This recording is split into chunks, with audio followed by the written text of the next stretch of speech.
I'm here.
Hello, everybody.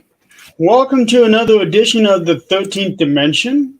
I am Jeremy York, and to my left is Jason Voorhees. And below us is probably going to be our first victim of the night. How you guys doing tonight? Doing great, Jeremy.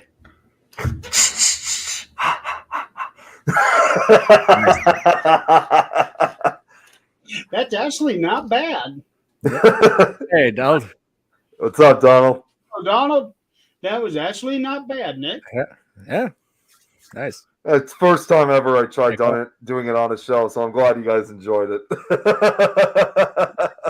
You'd never tried that before on a Friday? I've done it, but I've just never done it on a show before. I have to say, I'm actually kind of surprised by that. I know. So tonight is a very special night. Friday the 13th. Yeah. Most unlucky day of the year. And it happens twice a year, too. That's right. Well, on some rare occasions, sometimes 3 times. Yeah. That's right. True. Yeah. And it's hard to believe that the whole thing of Friday the 13th actually originated from an event that happened 716 years ago today.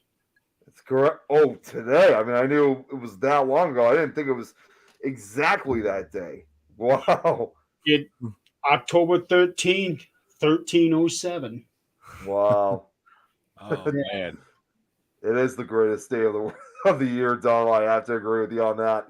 Best time of the year. Yeah, they lied to you. Christmas is not the best time of the year. It's the right. Yeah, I'm trying to get this thing shared out to a few more places here. I always see Friday the 13th as basically a secondary Halloween. That's how I always see it. Yeah, pretty much. Oh, man.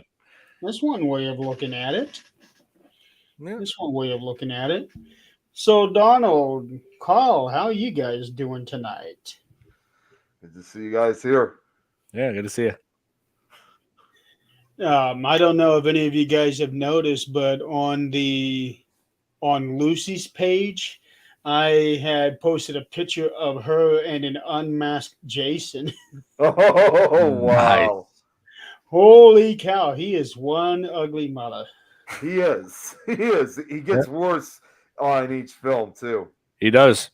Yeah, the more his body rots, his face rotting away. He's like just decaying, to almost having like a zombie kind of look, but he's really, what did you say he was, Don? More of a revenant? Yes, because a lot of people keep saying Jason like a zombie because he's undead, but I feel like that's an inaccuracy. I feel like the difference is that zombies come back with, wanting to feast on others, but the revenants come back from the dead with purpose. They have a goal to complete. But so I feel like that suits Jason pretty well because he's always coming back from the dead seeking more victims who come onto his Crystal Lake grounds. Oh, wow. Check it out. Man. Well, and Don, you also made. Sorry, Jeremy, go ahead. That is a face that only a mother could love. Freddy's words. Yeah, this is actually taken at the old Paulden jail in Paulden, Ohio, last year when I went to go see Rick McCallum. Oh yeah, Oh, yeah. wow. Nice. Yeah, and good old Jason here was standing right by that front door, so that is a guarantee that you're going to see him when you come in. Sweet. Looks like Lucy. It looks like Lucy from my point of view. It looks like she's having a hell of a time hanging out with Jason. If that's a smile of her, she's a happy doll. She had a great time that night. I imagine. Yeah, but whew, whoever worked on this thing. I mean, even the hair. Look, Yeah. the hair. Kudos to them. Yeah, so a slight bit of hair, strings of hair that I noticed here. Yeah, he was wearing his hockey mask when I came in, and when I was doing the pictures, I took the mask off. Was not expecting that. I was gonna say, did that make you jump or anything? No, it didn't make me jump because I kind of had an idea what it would look like, but I wasn't expecting him not to have a nose. Oh, yeah. That's what happens when you're a revenant rotting away. Oh, looking at Donald's comment, part 7 was the best look for Jason. Yes, I do agree that was one of the best looks, and the first Friday the 13th film where Kane Hodder plays Jason. That is right. Kane Hot. That was like his debut as Jason. Yeah, that's right. And yeah, like when we met him, he was like, I mean, sure, he's not as tall as depicted in the movies, but the build that he has, Yeah, that guy could be a wrestler. I think he has been. And, you know, his strength is just unimaginable. Like, when he grabs hold of you or something like that, it's like he's got, like, the strength of 6 men. It was unbelievable. Oh, yeah, and when you shake his hand, oh, man. You're in for quite of a handshake of your life. Oh, yeah. Totally. Right? So you guys have met him. Yeah, Yes. you know, I'm looking for that picture right now of us. I know I saved it on the folders several years ago. I know I still got it, so when I do find it, I'll definitely share it out. But yeah, it was. Wait a minute, I think I might have just found it. Yep, here it is. Yeah, so we met Kane Hodder about, what was it, over 10 years ago now, Don? About that? It definitely was. Yeah, it was like, I think it was 2012. Yes. Yeah. Okay, so we took a few pictures. So here is the first one, and you guys will definitely get, well, Jeremy, if you have men, you'll get an understanding of how we were feeling when we got the pictures with them. So here's me first off. Do you see it? You see that? Oh, there it is. He looked like he's got quite the grip on your neck. He did. He really did. And then after that, we took like I think it was like 2 or 3 pictures we took of me. On his face, he looks like he's bored with you already. He's like, how much longer are you going to have me do this? And then it was Don's turn. Yeah, there it is. My Svengoolie shirt, which I still have to this day. I still need to get a Svengoolie shirt, but yeah, I remember you got that. Oh, wait, yeah, and then my dad, he was next. Oh man, yeah. This is before I had the spiked hair. Yeah, that's right. Your hair was flat then, Don. Yep. So, but all in all, he really was a really nice guy. Look right there for you, Don. So, but yeah, that was we've met him at least. I wasn't sure if you were with me previously. I mean, after that, Don, I saw him a second time about a year or so later. Were you there for that, or I think I might have been. Yeah, I met him. We've met him like 2 or 3 times. Yeah, so he kind of knows us. Yeah. Yeah. Wow. I know Jason Voorhees. Wow. Yes, you do, and it's amazing how Friday the 13th, the film series, just kept morphing with every movie that came out. Oh yeah. Each movie they were doing the same thing, but yet trying something different. I know, because Jason wasn't even in it until the very end. Oh yeah, that's right. That's right. Yeah. Yeah. and the whole thing about the guy that created the character was that his intention was never for Jason to even be alive, never to be the killer. So part two on, he was against. Yeah, Victor Miller. Yeah, he wasn't very I'm pleased with the idea of Jason taking over as the killer. Yeah, but while I get it from his point of view, at the same time, he became so iconic, one of the main staples of the 80s. Yeah, absolutely, and became like Friday the 13th franchise became like a box office rival of another big franchise in the 80s, Nightmare on Elm Street. But despite that, Sean S. Cunningham, the director of the original, he and Wes Craven actually were friends. Well, and to add to that too, Wes Craven and Sean S. Cunningham, almost a decade earlier, worked together on a film which to this day is still considered one of the most controversial and violent movies ever made. And that was The Last House on the Left. And in spite of how extremely violent that film was, that did give some inspiration to Sean S. Cunningham to make more of a almost like a similar film, but in this case, a slasher version rather than a whole, extremely violent, bloody rape and revenge film. Yeah. I mean, I personally prefer the remake of Last House on the Left. I think that one had a better ending. I've never seen that one, but that was also around, and funny enough, that was around the same time when the remake of Friday the 13th came out. Oh, yeah. Yeah, that whole decade was like the era where they kept on remaking things, including Texas Chainsaw Massacre, yeah. To me, that is still the most disgusting movie I've ever seen. Which film? Last House on the Left? No, I've actually never seen that. Oh, it's a pretty hard movie. It's a pretty hard movie to watch, even the original. Yeah, it could be. Yeah, I've never seen that one. I'm talking about Texas Chainsaw. I remember seeing the remake in theater and how I walked out of there so disgusted. I could not believe they made a movie like that. Oh yeah, it was. Let's see, trying to figure out who was in that because they had that. What was her? Jessica Biel. Jessica Biel was in it. Yeah. Yes. Yeah, I knew that. She looked very familiar because she was in other movies and TV shows. So, she. Yeah, I remember her from that and also Blade Trinity. That was towards the beginning of her career, wasn't it? Roughly, yes. I was going to say that was during her early years, I believe. Yeah. Oh, yeah. But with Friday the 13th, everything was different. Mm-hmm. No Jason in the first movie. Then you have Jason in the burlap sack in the second movie. Then the hockey mask comes in the third movie. Oh, yes. There was actually a reason why they had to change that. Yeah, I think I've told this when we discussed it on my podcast. Yeah, they were the stuntmen and the actors that were playing Jason when they were wearing that burlap sack, they had to have that sack taped to them and wear the shirt over and overalls and all that over that, and so they would prevent the mask from falling off.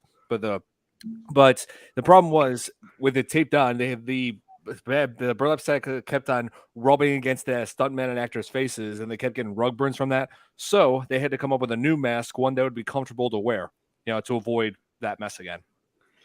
So they couldn't put some sort of a lining on the inside of it to protect their faces? No. Apparently not, but I'm told it's quite dangerous to actually put stuff like that, especially to the exposed parts of the faces or especially close to the eyes. That's right. And the fact that there's very, if any, air circulation in there. Yeah. Well, that's why they probably, even though it was more for the sight, that's probably why they put the eye hole in. I mean, not only for the actor to see, but at least to give some sort of air for the actor, because that would have been absolute torture for the actor or stuntman. Yeah. I have a hard time believing that an eye hole would be enough to, make the mask breathable. No. Yeah. No, that's true. Yeah, you got to, although it does keep the eye itself fresh, if you think about it. Yeah, but everything else, you're screwed. Yeah, everything else I'm not sure about. and then finally he loses that burlap sack there towards the end, and he comes out looking all grotesque, Yeah. much worse than what the young Jason did in the first movie. Oh yeah. He Much he worse. looks like your typical. I know this is gonna sound crazy, but he looks like your typical backwoods like inbred farmer kind of guy because he's like so deformed almost. You kind of almost wonder, is he like an inbred person? But Somebody from Wrong Turn. Yeah, but yeah, very much like Wrong Turn. yeah, but they do have an explanation for this. It's believed that Jason had this condition that he was born with called hydrocephalus, which is caused by water swelling in the head, but which Yeah. causes which can cause bloating and deformities, and also brain damage. Water in the brain, which, I don't know if this is exactly where they base it off of, but what's funny about that, though, is they actually do base, there is supposedly these, like, creatures that act, again, more in the cryptid thing, but there's actually something known as the melon heads, which Oh, yeah. revolve around these entities that have hydrocephalus. I don't know if that's where they, got the idea of Jason from, but I know exactly what you mean, though, Don. It was obvious to give him a much more, like you said, Jeremy, a more grotesque, horrific appearance. I had wondered, well, up until you brought up the whole thing with the water on the brain, I had wondered if, even though they never said it, if they ever intended for Jason to come across autistic before he died. Oh, yeah. Maybe. That's actually a good theory. Yeah. Never even thought of that. Yeah, well, when you think about the flashbacks and the stories that they told about him throughout the whole series, it just makes you wonder about it. And back then, autism was, I don't think the word itself was even known. No, Very likely, yeah. the word wasn't even known that much. I mean, when I was diagnosed, my parents never even heard of the term. So, yeah, it's a pretty different time we live in today. Yeah, absolutely. Yeah. Yeah. So but still, Friday the 13th came out. They didn't exactly go the cheesy way, like most series do. They, even though it was the same, like you said, it's the same, but it's not. They try to keep it fresh. But what kind of got me was the lack of continuity, especially among the actors, like with Tommy Jarvis. Yeah. And there were inconsistencies that I noticed in some cases with Jason. Like, to this day, nobody can answer this question for me. In part 2, he had hair when he was unmasked. And the next film, which is taking place immediately after the events of part 2, he has no hair. He's bald. Yeah, he's completely bald. Like, what happened to his hair? And you never see it again. That's it. Well, with the exception of, Freddy versus Jason, he's got kind of like whitish, longish hair. But other than that, you don't ever see him with hair anymore. No. Well, there's another thing that I have been wondering too, because I just watched the entire series earlier this week. Nice. And Wow. if you notice, the end of every movie and the beginning of every movie had always lined up in some fashion. Like in part, I think it was 7, he gets tied down at the bottom of the lake, and in beginning of part 8, he gets freed from there. Yeah.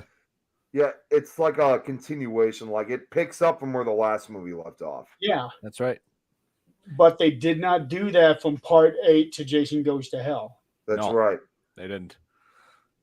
Yeah. He just reverts back to his human young boy state in New York City, and then all of a sudden he's back at Camp Crystal Lake or wherever he's at. Camp Crystal Lake. And Crystal Lake, yeah. chasing that police woman. Yeah, that young woman who I believe was an FBI agent, but yeah. But they never do explain how he got back to reverted back to his adult form, how he managed to get out of New York all the way back to Crystal Lake. It's anybody's guess. Yeah. So with that, unless somebody actually wrote a novel to try to bridge those two movies, I would like to see another movie made to try to put that bridge there. Yeah. 8.5. Yeah, 8.5. Yeah, Friday the 13th Part 8.5. From New York to Crystal Lake. Just like they did with the Lion King 1.5. So now it's 8.5. Exactly. There's been several times where they filmed a movie and actually put it in between two others. Yeah. Yeah, they did. Well, they just did that recently. Yep. Yep. With the new Saw movie that came out. So I don't want to. Well, Jeremy, I know you basically don't care about spoilers, but just say it. I know that's what I'm saying. I know you don't care, but this film, because people often wonder, saying, "How's Jigsaw still alive?" It's a direct sequel to the very first one and takes place before the events of the second film. Yeah, it's an in-between sequel. Yep. So that's like an example of it. Yeah. And then another really poor example, and I know Don hates this series, but they did that with Jeepers Creepers. Yeah, that's right. Part 3, but actually set it in between part 1 and 2, which I thought was a big mistake. Yeah, part 3 was terrible. I've never seen it. I've only seen the first 2. Good, especially don't see Jeepers Creepers Reborn. I've seen clips of it, and it looks horrible. I did see it, and I did not really care too much for that. Let's see. I'm going to see what it has on IMDb. Thank goodness I saw only 1 and 2 then. Yep. Let's see. Jeepers Creepers Reborn, 2.5 out of 10 stars on IMDb. Wow. Now I'm definitely not seeing it. Why am I not surprised? That's bad. What I really had hoped they would do at the end of part 3, they brought back the girl from part 1. The sister, Yeah. I don't remember her name, sister of Justin Long. Yep. And they brought her back at the very end, like they were going to tease continuing her story, and then they never did. Yeah, that was Trish. Trish, yeah. Yeah, Trish. Yeah, Trish and Derry were the two characters, like the brother and sister characters in the first movie. Yeah. So, Yeah. but when it comes to that one, did not need a bridge. So part 3 is completely unnecessary. Right. They should just did a story where Trish teams up with Ray Wise's character from the second movie, and to finally defeat the Creeper. Yeah. That would have been probably not the best story, but much better than what they did with the last 2 films. I gotta ask this question because I remember like years before the third one was made that when they were saying that it was in development, early development. And I remember what they had in mind for the third film, and I don't know if these were like original plans, but I gotta ask. I remember they said that they were going to include the truck back from the first film. Was that in the third film or not? Yes. Oh, they did keep that? Okay. Yep. And it had all kinds of goodies in it. Like Goodies? Yeah. Goodies as in actually well done traps. Yeah. Okay. Yeah, traps were the only thing that were decent in the third film. But like I said, I will not cover. The reason why Jeremy brings it up that I don't like talking about Jeepers Creepers is because, like I won't talk about it on the movie. I won't do any episodes on my podcast, Fear Fans podcast, covering it because it's like I used to love Jeepers Creepers movies as a kid, but then years later, when I looked into the more into the backstory, I found out that the director Victor Salva is a convicted pedophile. Mm-hmm. That's right. And I remember I actually even remember saying that you were not even going to cover those movies until he's gone. Nope. Because if I do, I feel like I'm supporting a child molester, and I don't want to do that. No. Well, technically, wouldn't you still be doing that if you did that after he died? Oh, I don't want to support him when he's alive. It's like I'm not going to support his work until after he's gone. It's like I don't want to give him any praise while he's still among the living. That's fair enough. That's fair enough. And Rev, Nick's not here tonight. Jason is. Yeah, Jason's taking over. Yeah. Jason takes things of Illinois. I think we got a new movie. That's a new movie title. Oh my god. Yeah, they've been trying to work on a new Friday the 13th for a long time now. One that's supposed to be taking place during winter, and I'm like, okay, Jason killing in a snow environment. Okay, that could be that would be interesting to see. Yeah, I would see it. I mean, they also were going to try to make a television series, not the one from like the late 80s, early 90s. They were going to make a second Friday the 13th series, but this time they were going to focus on Jason. But they were not just going to just focus on, making it just another film where he's going around killing and chopping up teenagers. It wasn't just going to be that. They actually were going to try to explore Jason's background, his history. Yeah, they have been trying to get. Believe they are close to getting a series like that off the ground. Here, let me look at it for any updates. Hang on, it's been a while since I've looked into this. Friday. I know they've been heavily promoting it a lot lately. Yeah, through Facebook. And I'm actually very interested in seeing what they're going to do with it because, like I was mentioning earlier, I really do believe that Jason was probably autistic. And I can see that now since you brought it up. I mean, again, you brought up a really good, interesting thing. Just saw the name change. Things of Camp Crystal Lake. Seriously, we should try to form a chapter of it. They actually did make a unofficial, like a fan made kind of movie called "Don't Hike Alone." I believe they made 2 movies out of that, which featured Tommy Jarvis, the actor who played him in Part 6, reprised the role. Well, go ahead, Jeremy. Go ahead. Okay, let's talk about these guys that portrayed Tommy Jarvis in the 3 official movies. Yes. Now, the most famous one is Corey Feldman. Corey Feldman, yes. Mm-hmm. And he was damn creepy there at the end of it. He was. That was what they were going for. Yep, damn. He did it damn straight. Oh, yeah. And also, Jeremy, at the end of that film, it was a bald cap. He didn't actually shave his head. I figured it was a bald cap. Yeah, because his agents wouldn't allow them to shave his head because he was working on other movies at the time. He's had Gremlins, The Goonies, all kinds of big hits. Yeah, and I think right after that, he did Stand By Me. He did a lot of films throughout the 80s and 90s. Yeah. License to Drive, which he also did with Corey Haim. Those 2 were best friends. Yeah. And Goonies. I said Goonies. Lost Boys. I'll tell you what, as far as Corey Feldman, it's a shame that he kind of went off the wall. Yeah. And speaking of which, I need to give this reminder to Don. And speaking of Corey Feldman, and I'm still waiting on a day to show you this movie, Corey Feldman was also in The Burbs. Hey, remember our deal. You catch up with Game of Thrones, and I'll watch that movie. No, it wasn't Game of Thrones. Not Game of Thrones. Stranger Things. I know Stranger Things. I just wanted to see. I just wanted to throw you off. I was just messing with you. Not Game of Thrones. He's waiting a long time, Don, because there's 1,000 of those episodes that he needs to get caught up on. On Stranger Things, yes. It's like you have Netflix, so that you could spare like an hour like every few days just to watch an episode. If you did that, you'd be all caught up by now. Either of that show. You'd be all caught up with that among several other shows. You ever get caught up on Stranger Things? Yeah, he has not.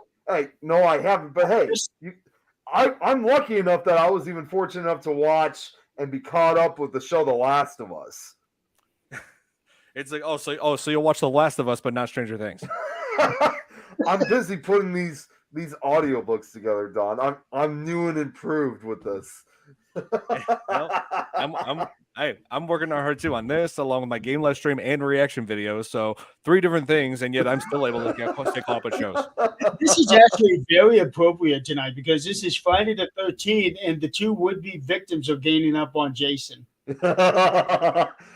Well, that's why Friday the 13th is also an unlucky day. Yep. It's the curse of Friday the 13th. So let's talk. Well, before we get into that, go back. So they had 3 different guys play Tommy Jarvis. Now, obviously, they had to once it came out with part 5. Yeah.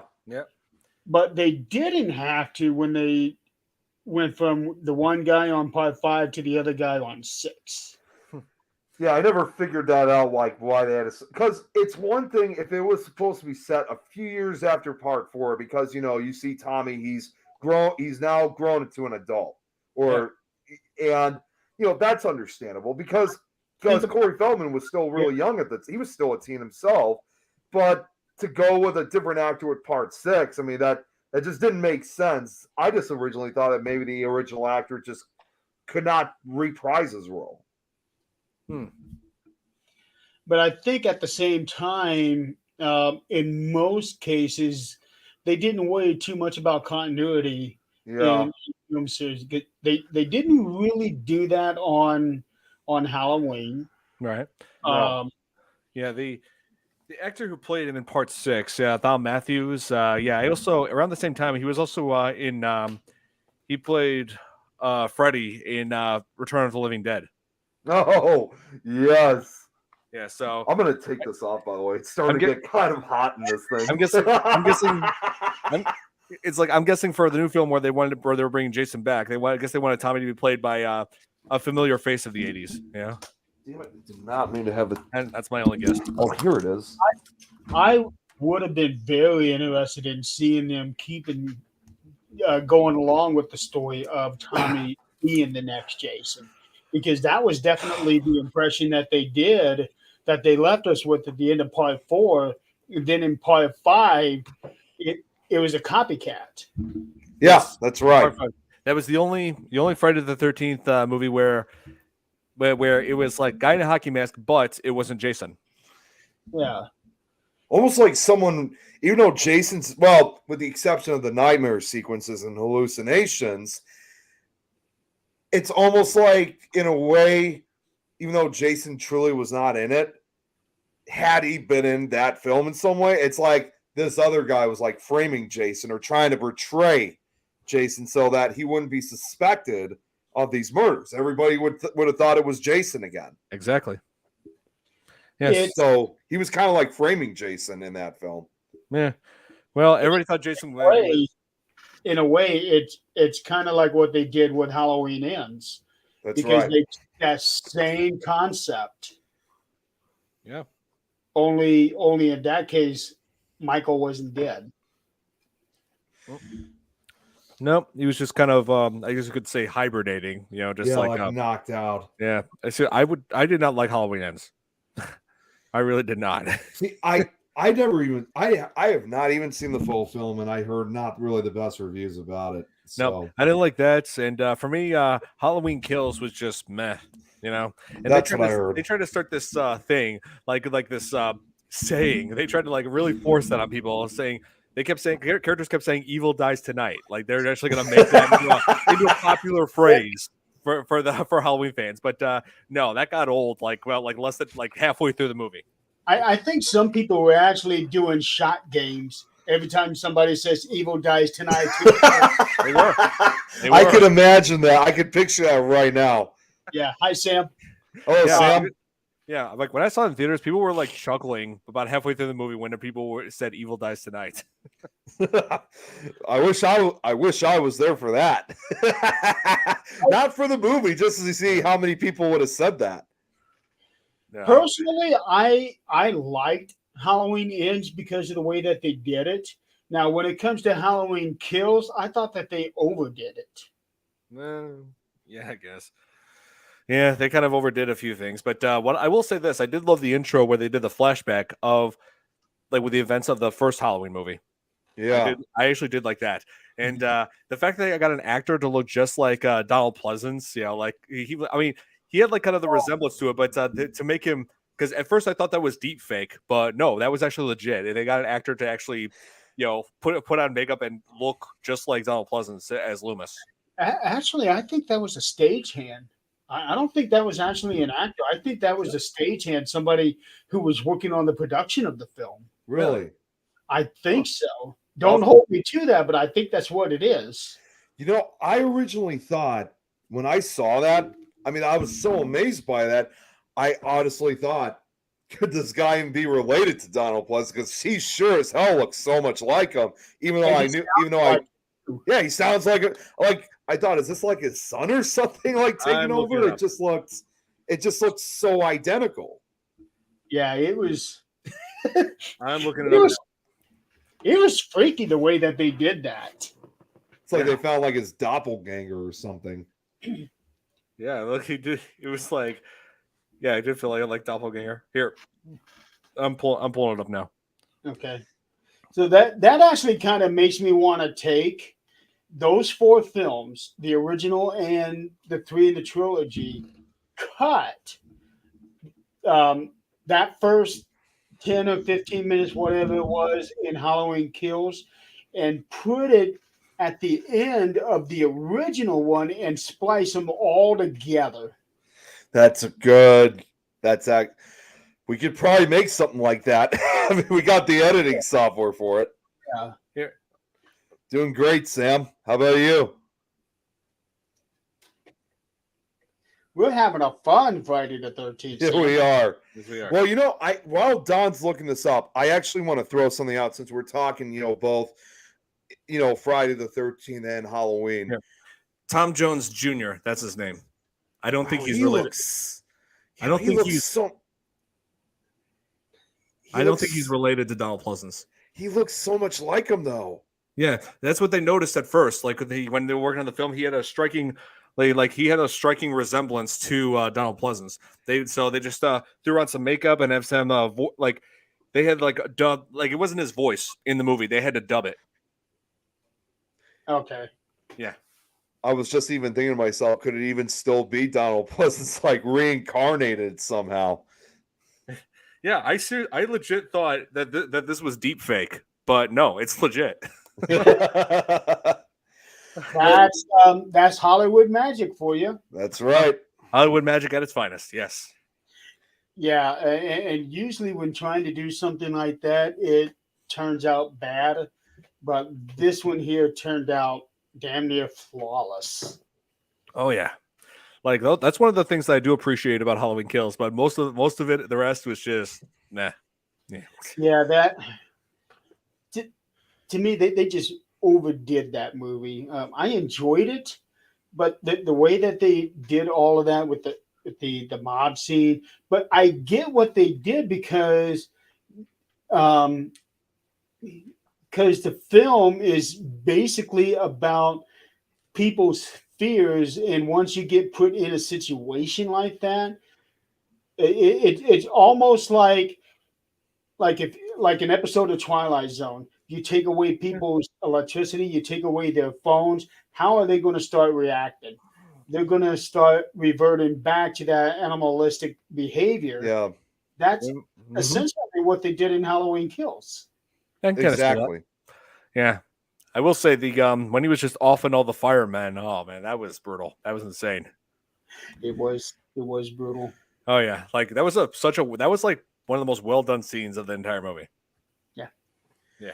It's like he killed all these firemen who were just doing their duty. That's it. They was like none of those people deserve what they got. He's the force of evil. Yeah, that's true. That's what they wanted Michael Myers to be. And the sad thing is that happens often. Yeah. Yeah. Well, the other thing, what I was going to bring up, since again we're kind of talking about both these movies, what makes Friday the 13th also different and unique from Halloween was, first off, let's start off with this. When the original Friday the 13th came out in the summer of 1980, obviously Halloween already took over the throne when it came to the slasher genre. But for Halloween, as great of a film as it was really well done and made. But one difference was it wasn't bloody. It wasn't gory.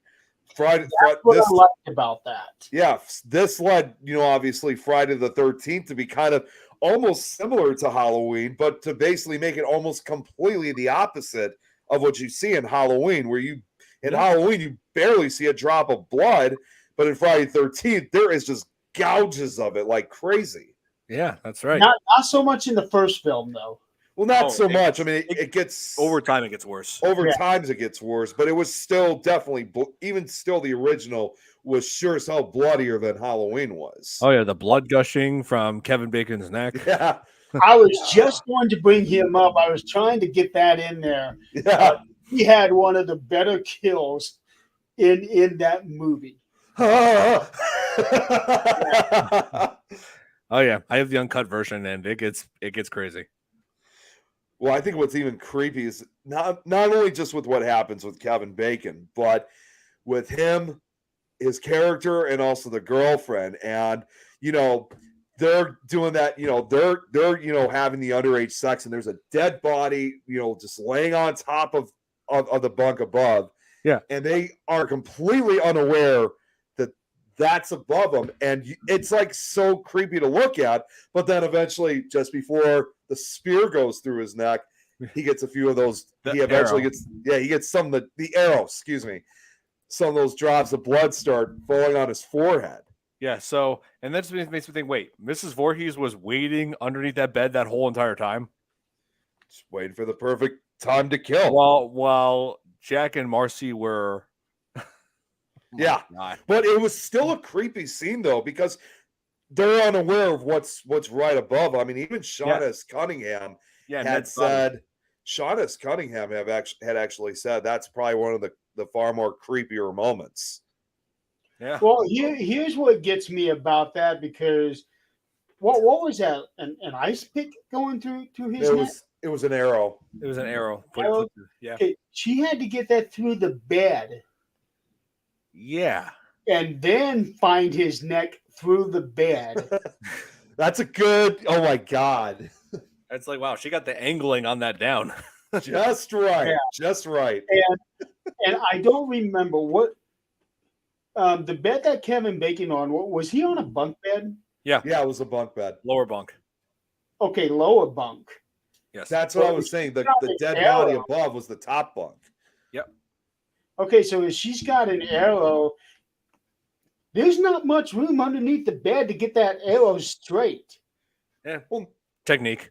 Well, not to mention too, even if you got the sharpest arrow ever, that would still take a while to get through a full mattress of a bunk bed, because you got to go through the mattress. Somebody, there would be vibration too. Like somebody would feel or hear it go through.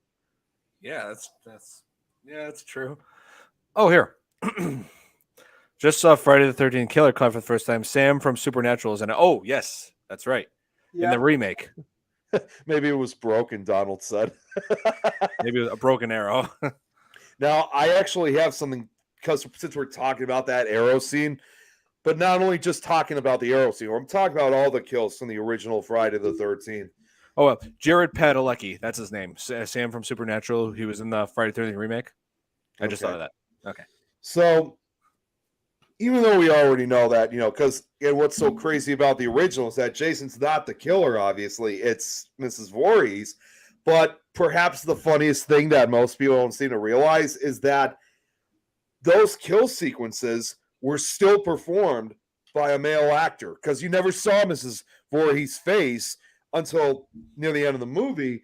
If you watch closely in certain segments where you see like the from the head down, like of the supposed unknown killer, you could actually see like hairs on the hands.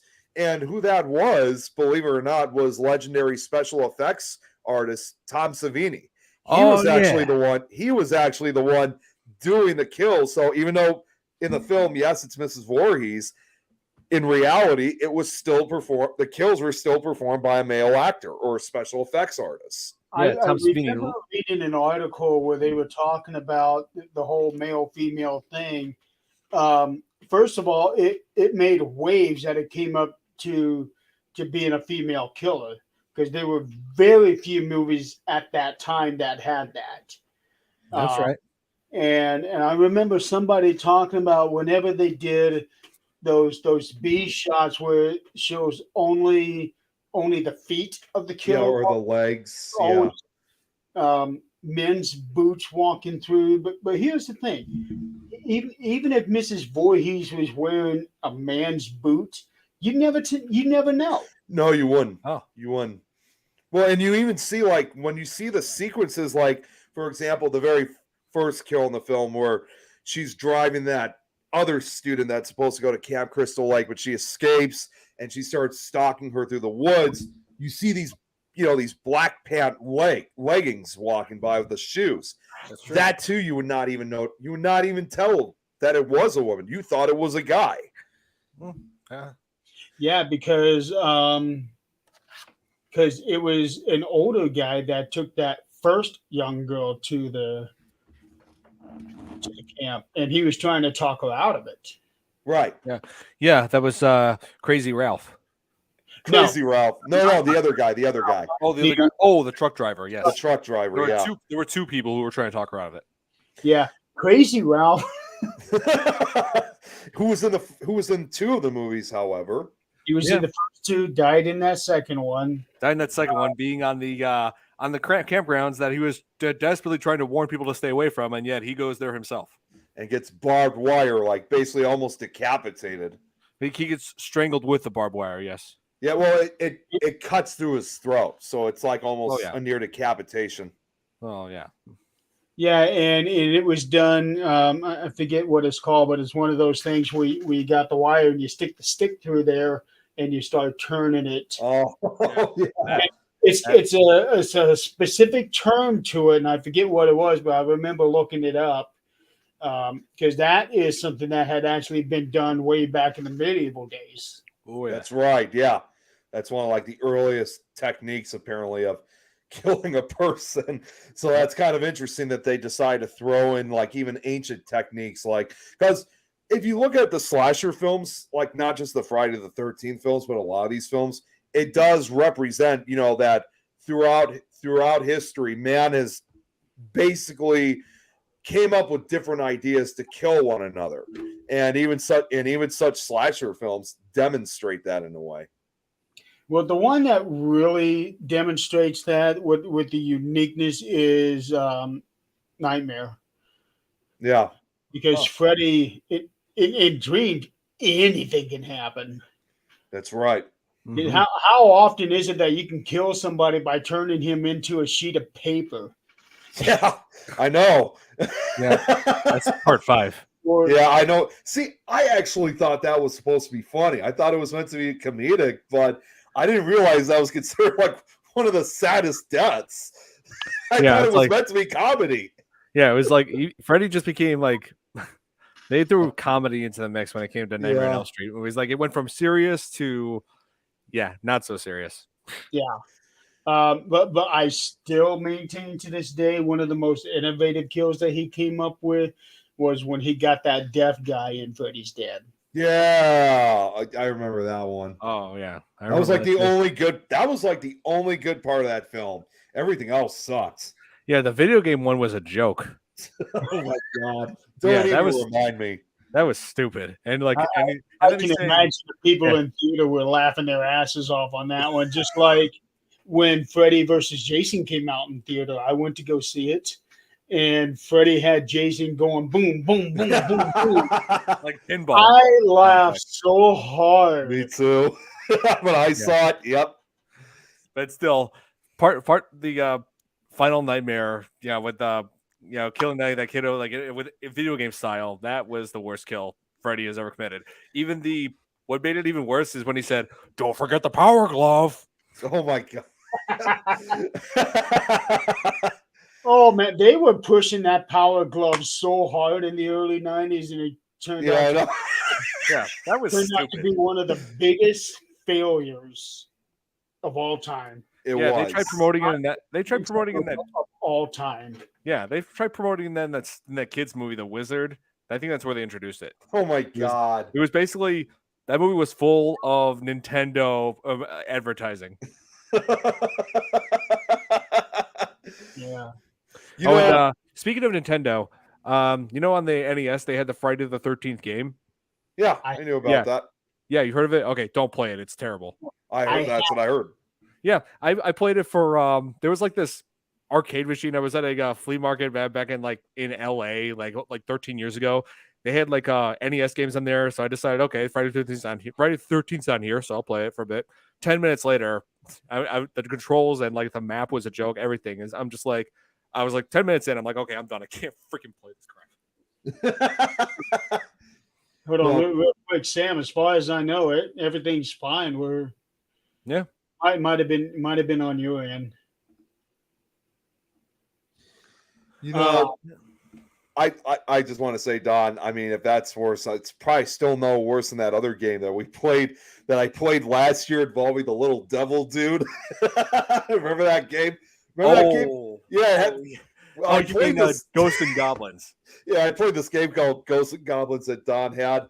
And it's one of the hardest video games in history. It's one of the hardest, and it just drives you mad.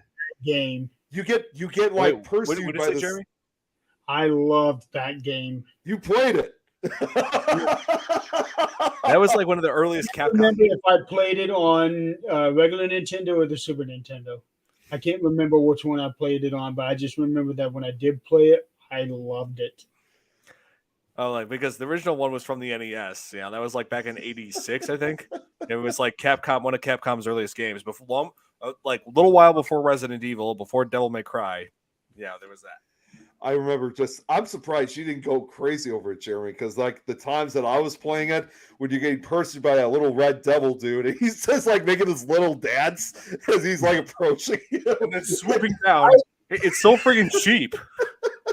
I never had the kind of reaction that a lot of other gamers do where you get so pissed off you throw the controller into the table. I never do that. Like the most mad I ever got at that game was just like, oh, hey, keep her cool. Then probably like the 50th time I die, I was just like, okay, just keep her cool. It's just a game. Then right there, as I was saying game, the thing flies down, kills me. And I'm just like, it's just a game. So it came out like this. I was like, it's just a game. I think at one point, too, when I was playing it last year, I think because we had a few people over, I think, Don, you as well as everybody else were like, you sure you want to continue on this game, Nick? I don't think you're going to go get any further. But guess what? There were a few times I proved you guys wrong because I did get through the level, but I was still pursued by that little damn devil dude. Oh, that was a lot of fun. Oh my god!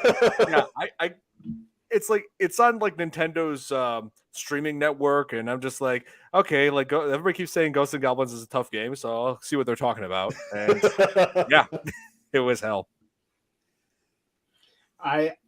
I really need to try to see if I can find that game for my Super Nintendo because I really do enjoy that game. I believe they do have a Super Nintendo version of here. Let me pull it up for you. I wonder if it's on Steam. That's what I wonder. I doubt it. You know, I still need to sign up for Steam. Yeah, what the hell? I'm surprised you're not Steam friends yet. The only reason I would even do that is for that Killer Clown game, which still hasn't come out yet. I'm still waiting for that too. But the Friday the 13th game on NES. Yeah, don't. That one, I couldn't get anywhere. I would just be walking down the trail, and there were 2 cabins that I could go into, and that was all I could do. I did not know what needed to be done to be able to get to that next level. That is just. I'm glad I didn't play that then. So you said you're looking for the Super Nintendo version of that game? Yeah, of Ghosts and Goblins. Okay, because the same company, yeah, like they did make a sequel to it on the Super Nintendo, which could be the one that you're familiar with. Hang on. Let me scroll down. I'm pretty sure it's on here. But I imagine right now that would go for a lot of money, and that would be a lot of money that I have. Yeah. Yep, found it. It's called Super Ghosts and Ghouls. I don't know if you can see it on here, but yeah, it's called Super Ghosts and Ghouls. You're on. You zoom in so that way you can get a better look. There you go. This is the SNES library, right? Here is the game. So right next to Mario Kart. Yeah. So at least it's in the best viewable place. Yeah. Yeah. This is probably like the best way you can play it. You have to have a Switch, and you have to have like a Nintendo Online in order to access the NES and SNES emulators. Hmm. Yeah. So meaning I need to spend a lot of money before I can even get my hands on that game virtually. Pretty much. Yeah, pretty much. Yeah, that's not going to happen. But the online access is cheaper than other game services. Like it's only like $5 a month. Yeah, I gotta have $5 a month first. Yeah, I got I you. think we all do. I got you. So Friday the 13th. Another thing that makes this film series unique from all the others, this one here had more than one main killer. It had 3 of them. Yeah, that's right.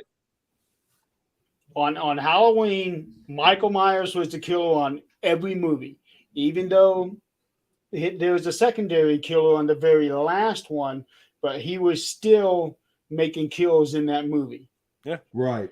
that's true. Freddy Krueger, he killed people in every single movie. He was the only But killer. on Friday the 13th, there are 2 of them in which Jason wasn't even a part of. Right. Right.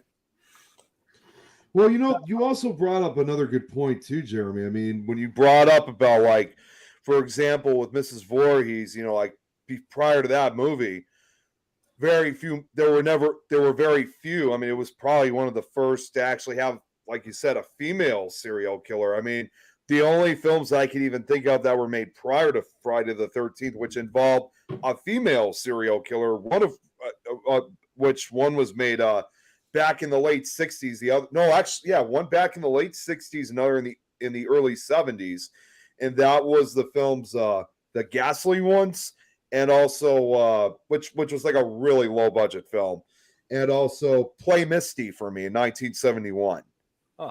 But there was also another film. There was also another film that was made. It's not really as well known. This one actually was made back in the early 30s. And they actually say this is probably considered the earliest example, probably the very first, one of the earliest example of a slasher film. In this case with sound, because it was like 1932 it came out. That killer in that film was also done by a woman.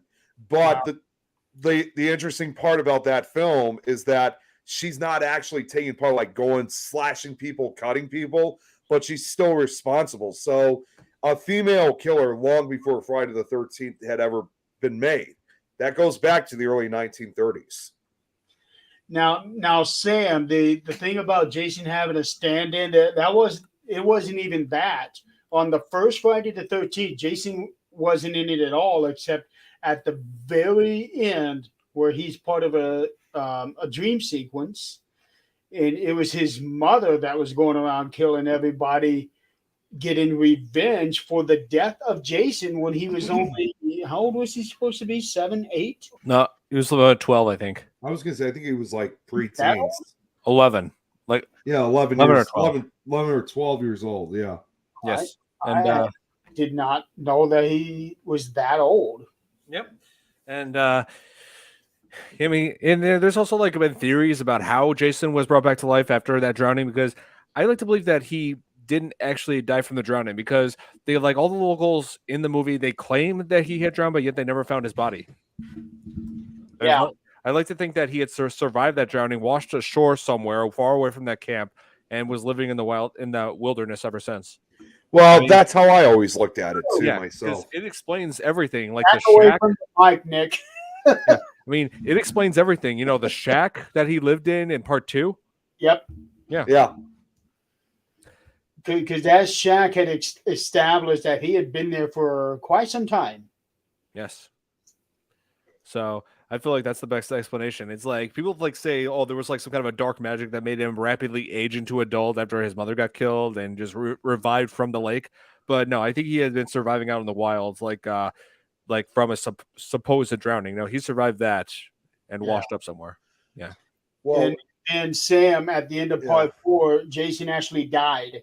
yeah. And so when they did part 5, that was actually somebody disguising himself as Jason, so that no suspicion would be cast on him. Yeah. Right. So he would ultimately die at the end. And then at the beginning of part 6, he is actually brought back to life via a lightning and Yes, that's what. Frankenstein.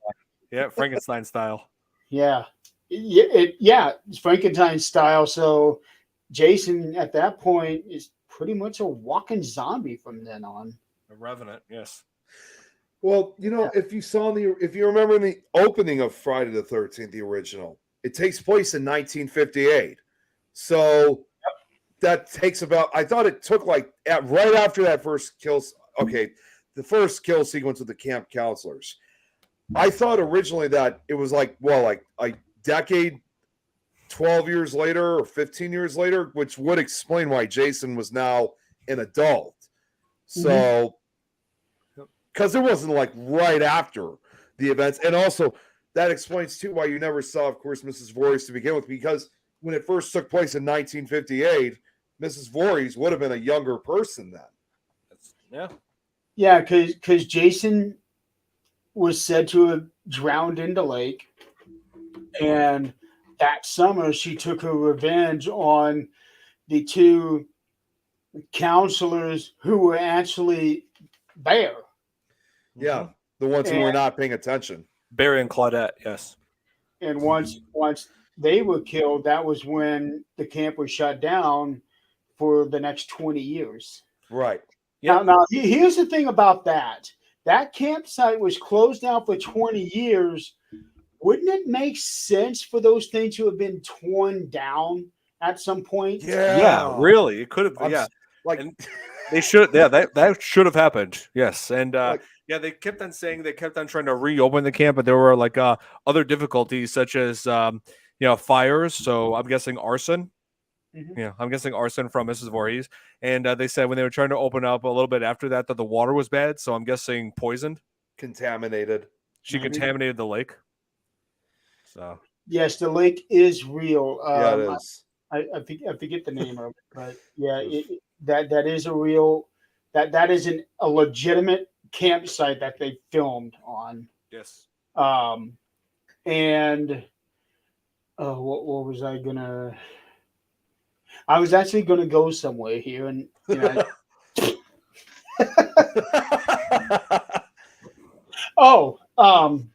so Sam, when you were talking about her being one pissed off mama, so when you really think about it, Friday the 13th, when you really think about it, that hits on the fears of every parent when your child dies.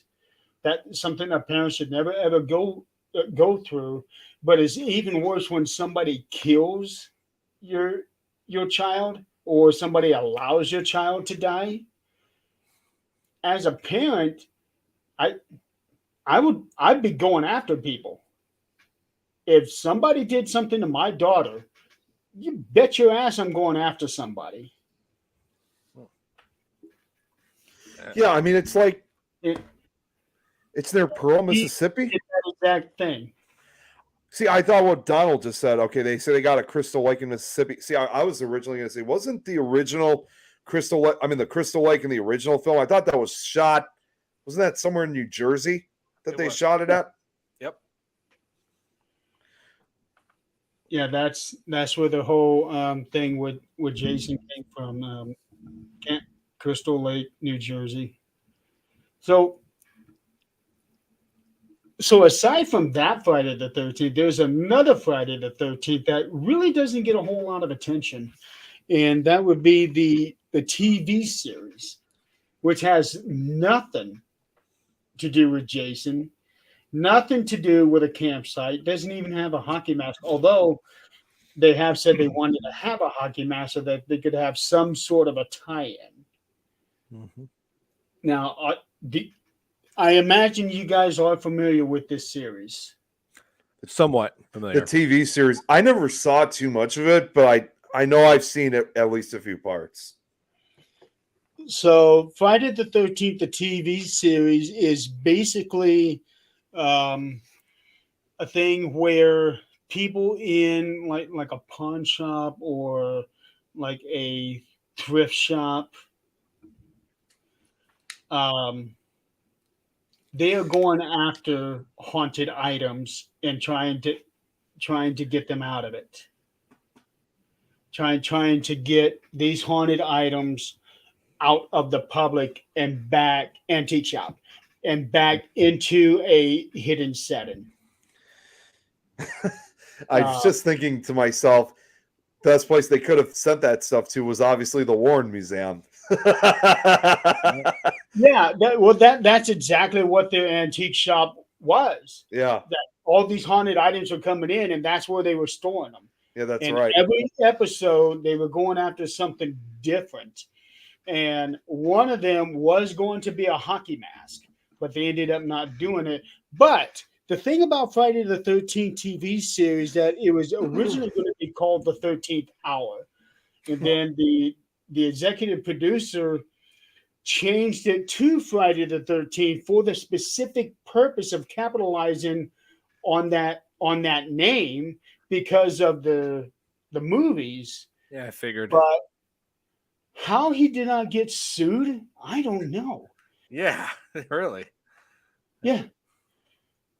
So I don't know how they ever got that past the first stage. Okay, here's our TV show. It's called Friday the 13th. How was that possible? Right. It certainly wouldn't happen today. That's for damn sure. Nope. No, see, I originally thought too that they were using that title to capitalize. I don't know if there was ever a rivalry between this series and another. I originally thought that it was trying to capitalize also on the success of Freddy's Nightmares because, the Nightmare on Elm Street series also eventually got their own television series too. Yes, in that case, yes, Freddy Krueger is in it, but which is still played by Robert Englund. I got something.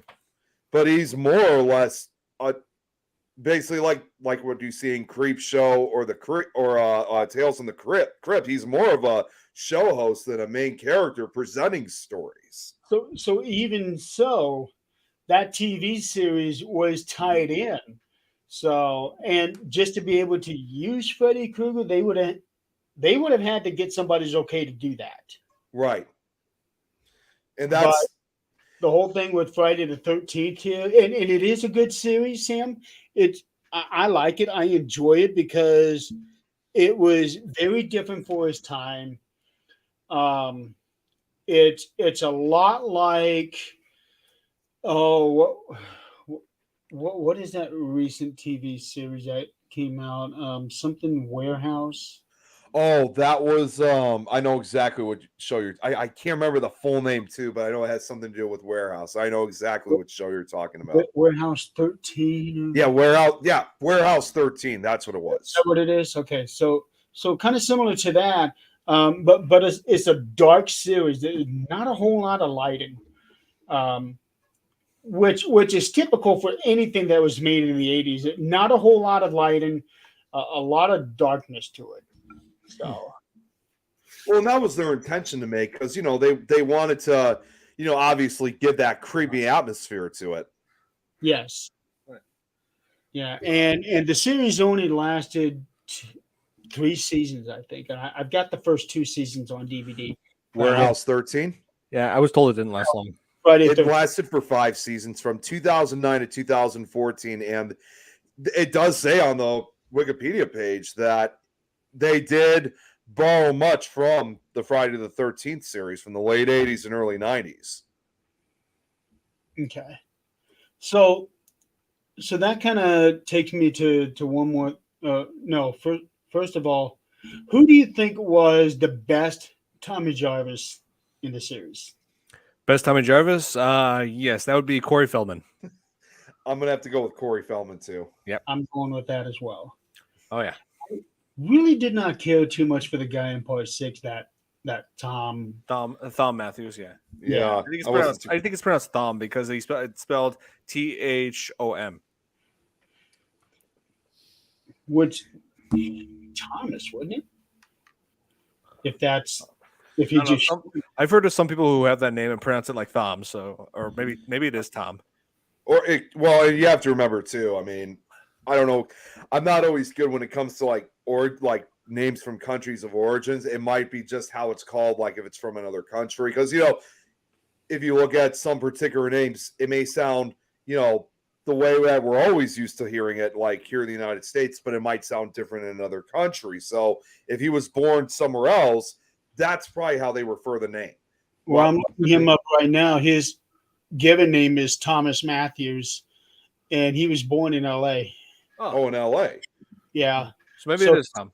So he just shortened it, took the AS out. Okay, because usually people when shorten that they spell it TOM. Fran Mancuso Jr. was the producer. He also produced Friday 13 Part 2 that Donald said. And apparently he's also in the video game. Oh, yeah, like that character? Yes, he is. So maybe he couldn't just go by Tom Matthews because one of the rules in the Screen Actors Guild is that no two people can have the same name. Yep. Here, Yeah. let's pull something up here. So there could be another Thomas Matthews or Tom Matthews, so he had to go with Thom Matthews. Because some people they take on a completely different stage name because somebody else already has that name. Yep. Here he is in the one of the latest installments, a fan made film called Never Hike Alone, where it has Jason. He reprises as Tommy Jarvis. He is a paramedic in this. Wow. Like he runs the ambulance that picks up the surviving. Okay. Yep. And has one more encounter with Jason. But That's got to be interesting. I don't want to spoil anything for you, but Jeremy doesn't care. okay. Don't care. Okay, and here's what Jason looked like in Never Hike Alone. Oh, he still looks like that, kind of like what he usually looks like. Yeah, yeah. Here, but he's missing the cut. Oh, that's right. Yeah, the cut Yes. on the top, like top right. The cut, unless he picked up a new mask. Yeah, like I said, this is fan made. Oh, and also, he like look who's driving the ambulance in this. Like he's because what he's doing, he's facing his person that he wants to kill. You know, he's in the ambulance loaded up, and here.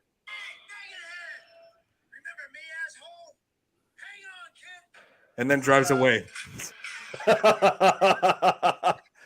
Okay, I will admit that's actually kind of cool. Yeah, I thought it was cool to have him featured in that because apparently they actually returned to the site of where Friday the 13th was filmed. Like that's the whole premise of this is like that guy in the ambulance is like a filmmaker, like an amateur filmmaker who's like making a documentary in the areas where Jason committed his kills. Yeah, and then what do you know? Jason comes across him. Wow. What are the odds of that happening? They can't get away from him, as like Donald just said. Well, this time he did, as you just saw. They drove away. Like just like Jamie Lee Curtis in Halloween H2O. Yeah. Yeah. She is the dean of a college in California, I think. Yeah. And he finds her, and Michael Myers finds her there. You can't escape him. To finish what he started. Yeah. It's like you travel to a new state, change your name, become a dean of students there. Or sorry, no, headmistress of a university. Like, Yeah, if you do I had to correct myself there. But she did have a relationship with a dean. I mean, if you get a job like that, you're still kind of putting yourself out in public for that matter, definitely. So wouldn't be hard or difficult for someone like Michael Myers to track you down. Yeah, I do like how they had Janet Leigh, Jamie Lee Curtis's mother, featured in Yeah. Halloween H2O. That was a nice That touch. was cool. And not only that, had the exact same car that she drove in Psycho. The same license plate, everything. Yep. I love that. That was really cool. Those little Easter eggs and that was big for 98. Yeah. Yep. So okay. Friday the 13th film series. Yes. What is your favorite movie and what is your least favorite movie? I'm torn between the original and also Final Chapter.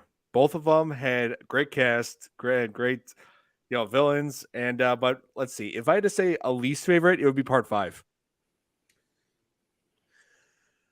I'm probably going to go with the same two because I'll be honest with you. The first four, and I can kind of understand why they wanted to make the fourth one the final chapter. Yep. The fourth one, I think, was truly the last one for me that actually did scare me. After that, all the rest of them, I knew it was coming. So I'm torn kind of between that as well, although I think I still prefer the original. And my least favorite would have to be, you know what, it's funny. I was just about to say what Donald would just said. I'm going to say either Part 5 or Jason Goes to Hell. Yep. And this franchise teaches us that if they say it's the final chapter or the final film, don't believe them. Because they're going to make another one. Yeah, I mean, just look at the Godzilla movies. I mean, they said that like several times they said it was only the last one, but it just kept on going. They did that with Destroy All Monsters back in the late 60s. Like What, Jeremy? There's 60 of them now, something like that. There's like 58 movies, I think, since the original. There's so many of them. Well, yeah, if you count the other movies where the other monsters originated from, like Rodan and Mothra. Yeah, and as I always say, that doesn't include the 1998 shit stain American remake. Yeah, we did a review on that, but the file got corrupted. I was so disappointed. Remember when we did that, Nick? Remember, Nick? I remember that, and I think I even said it's because this movie doesn't count as part of the franchise. Yeah. I don't even know how they could have said that was Godzilla, because that was nothing. No. The only similarity was a fire coming out of its mouth. Well, that could have been just a regular dragon. I disagree. Not even the fire was accurate, because Godzilla doesn't breathe fire. He breathes a beam of radiation. Atomic breath. Atomic breath, yes. And in the 98 remake, he does blow, but it's like a huge blast of air that is controlling a fire in front of him. He's not actually breathing it. He does that way with a fire in front of him. I'm guessing his breath is flammable. Like he's breathing like a flammable breath at fire and causes that. But I just love what they did with the character, what Toho did with the character afterwards. When Columbia or TriStar, when their rights to the character expired, Toho bought the rights and then renamed it Zilla, believing that this version takes the god out of Godzilla. And they did that just to have him featured in Godzilla Final Wars to be instantly killed off by the real Godzilla. And they even make a reference to that movie too, saying, I knew that fish-eating monster was not going to be good enough, or something like that. Was no match. But or tuna-eating monster. Yeah, and they briefly mentioned it in Godzilla Giant Monsters All Out Attack. Yeah, they briefly mentioned saying there was reports about him attacking New York, but we have doubts. The first part of that movie was when Godzilla was laying those eggs in Madison Square Garden. Yeah, eggs that hatched, little Godzillas that were suspiciously similar to the raptors from Jurassic Park. Right. You know what's funny? I'm just going to bring this up, not to take this into a different direction, but you know, Raymond Burr, who was in the American version of Godzilla from the 50s, even though he passed away, he actually passed away around the same time that I was born. In fact, he passed away back in '93. Yes. But he and I showed that interview clip to you, Don, about a year or so ago. You did. Raymond Burr was at one point interviewed, you know, about his thoughts on Godzilla and how the franchise had gone at that time. And he had said that he was trying to get the rights because he wanted to make his own American version of Godzilla. He said it's simply because he always liked Godzilla. I think he could have done a much better job than what they did back in the late 90s. But unfortunately, like I said, Raymond Burr passed away, so those plans were never materialized. Yeah, they should, for the 98 version, they should have just gone with Stan Winston's design for Godzilla. Like if you haven't seen it, his design actually did look like Godzilla. Would it be fair to say that the Japanese Godzilla was the very first cinematic universe? Maybe. Yeah, in a way, I can see that. I can I can agree with that. Yeah, because they had all these spin-offs there with these extra monsters before they came into the Godzilla. That's right. Mothra, Rodan. Yeah, that's right. Svengoolie just showed one of those movies just a few weeks ago. He showed War of the Gargantuas. Oh, yeah, that's right. Oh, Jeremy, I don't know if I announced this to you guys, but Fear Fans Podcast, beginning in January, I'm planning on having us cover Godzilla movies because we're reaching the 70th anniversary. That this coming year will mark the 70th anniversary of the Godzilla franchise. So I'm thinking like bi-weekly or tri-weekly, like every 2 to 3 weeks we cover a Godzilla movie. Oh, you're gonna have a lot of. That's gonna take a while, Don. One Godzilla movie a week, you'd be spending 2 years on that. No, not one a week, like every 2 to 3 weeks. I know, but if you were to do it every week, it's going to take you 2 years to cover the whole thing. No, we're planning on covering the favorites mainly. That would probably be your best bet because people are going to start saying, Godzilla again? Shut up. So the King Kong versus Which is Godzilla. why it's not going to be every week, you know? See, Yeah, there was a King Kong versus Godzilla. That's I'm cool. thinking King Kong versus Tyrannosaurus Rex. So I know they did that in one of the old King Kong movies. yeah, 1933. They did. Yeah. Yeah, the original. And then I sometimes I make fun of like in Godzilla '98 where they blow up the Chrysler Building. I'm just thinking, hey, and like King Kong's gonna arrive and be like, what the hell am I supposed to climb on? Go to Chicago. Yeah, just come out to Chicago. Yeah, climb the Sears Tower. That's your new alternative right there.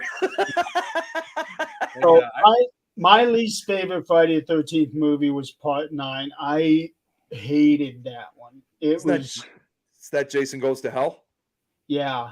To me, I was- that was just so bad and so incredibly out there.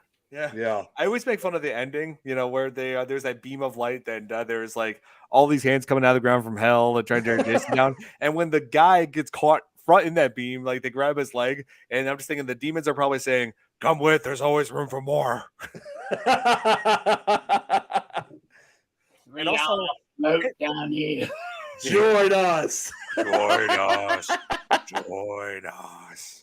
You're talking Evil Dead now. And also even the explanation was very vague as to like inside the Voorhees house, which like made references to, like black magic or something. Like there was the Necronomicon feature in there, and I'm like, why is the Necronomicon in this? Yeah. And the mask at the very beginning of it was horrendous. Yeah, it was. It was like the skin was growing around the I mask. know. The mask was embedded. Yeah. It's official, though. I mean, what you said, if the Necronomicon's in it, it's official. Jason is a Deadite. Yeah, even though Evil Dead didn't originate the Necronomicon, they stole that from H.P. Lovecraft. They did. Yeah. But the bad thing about Jason Goes to Hell is that it had no continuity after Part 8. No, it didn't. Oh. That was the bad part. It did not continue on anything from Part 8, whereas all of the others did. Yeah. Part 1 through 8 flowed all the way through. 9 was just out there. Oh yeah. But We were really going off the rails. yeah. I do have to ask, though, and you guys are going to know exactly what scene I'm about to bring up. The ending, when Freddy Krueger kind of made a cameo appearance. Yes. That's right. And ever since then, when that Freddy hand just came out, grabbed Jason's mask, ever since then, like people were like waiting eagerly for that showdown, that movie. But then Jason X comes out, and then everybody's just like, "Where's Jason versus Freddy?" Then 2 years later, they got their wish for Freddy versus Jason. Now, word of note, because some people know this and some people don't. That sequence when Freddy comes out of the ground, presumably from hell to grab Jason's mask, that is the only time. That is the only time in which, well, until the 2010 remake, of course, that was the only time in which Freddy Krueger was not played by Robert Englund. That was actually Kane Hodder himself. First and only time he ever played Freddy. Right. So Robert Englund wasn't even in it at all. Oh yeah. But the laughter was. The laughter was, yeah. That was him, yes.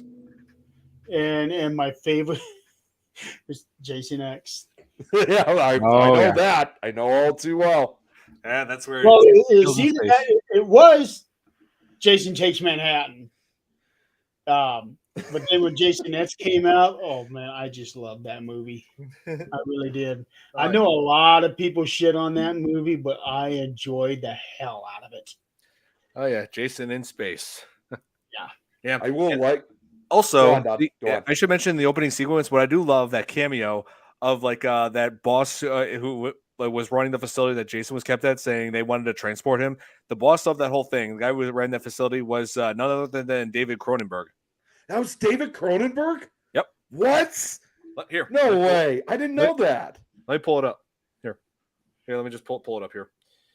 Jason. Are you talking about the guy that said, "I don't care" when Lexa was asking about people that might get killed because of him if he lets him loose? Yeah, it's that person. Oh Hang my on, let me pull it up God. here. Well, How did I miss that? He got his just desserts on. It's him. Wow. How did I miss that? Well, it's been many years since I've seen it. And and as far as this comeuppance, yeah, you're absolutely right.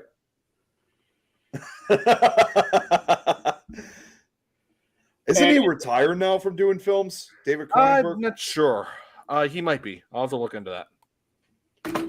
So Friday the 13th, great series. But now, what about the Friday the 13th? Like, The day itself? yeah, the day itself. Well, What makes 13 such an unlucky number? yeah, the fact that they don't even put that number listed on elevators. Even though technically there's still a 13th floor. I mean, there's no such thing as removing fully a 13th floor. They just changed the number, obviously. Yeah. Yeah. That's right. I was doing a little bit of looking here, and the number 13 and apparently a Friday in some places are very unlucky.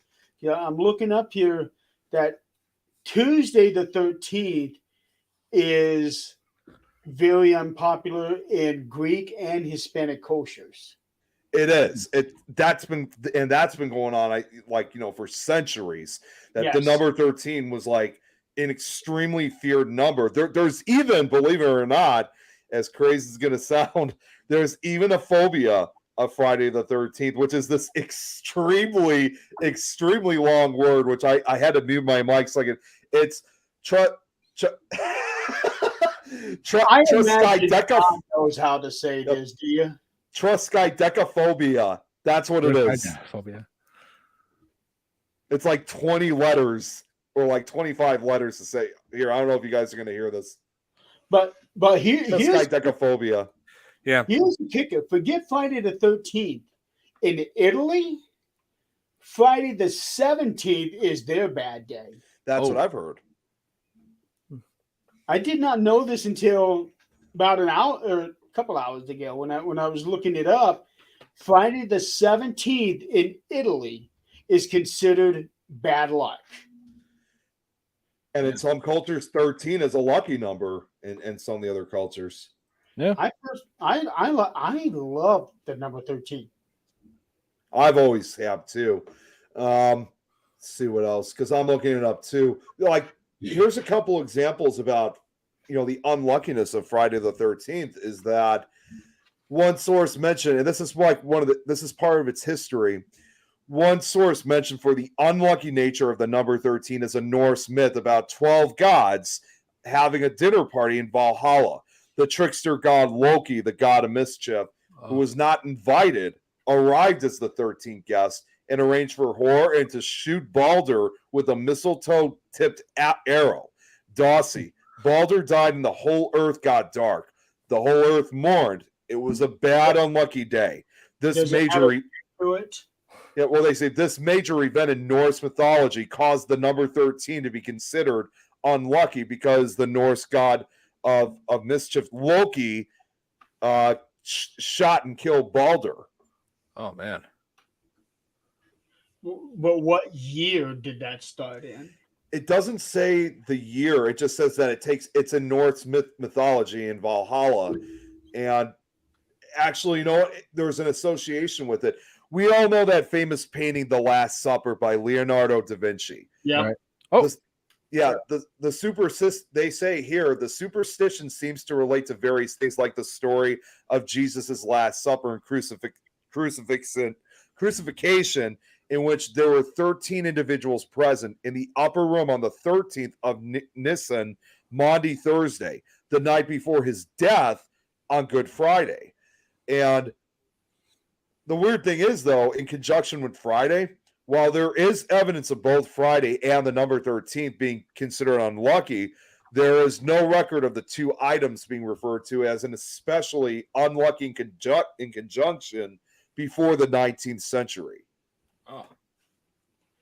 And of course, as I mentioned earlier about the whole the biblical aspect, when what was it? It was somebody had gone after the Knights Templar, Right. and that was on Friday the 13th, 1307. Huh. And then I see and hear something about 12. Here it is, 1204. The Greeks. Oh, this is on the Tuesday the 13th. Tuesday. I'm looking at the same thing. Yeah. The fall of blah blah blah. Fall of Constantinople. That word. The fall of such and such a person in the Fourth Crusade occurred on Tuesday the 14th, April. Yeah. April 13th, 1204. And then the fall to the Ottomans on that was in 14. That's something different. So it seems like every time something bad happened way back then, always happened on a 13th.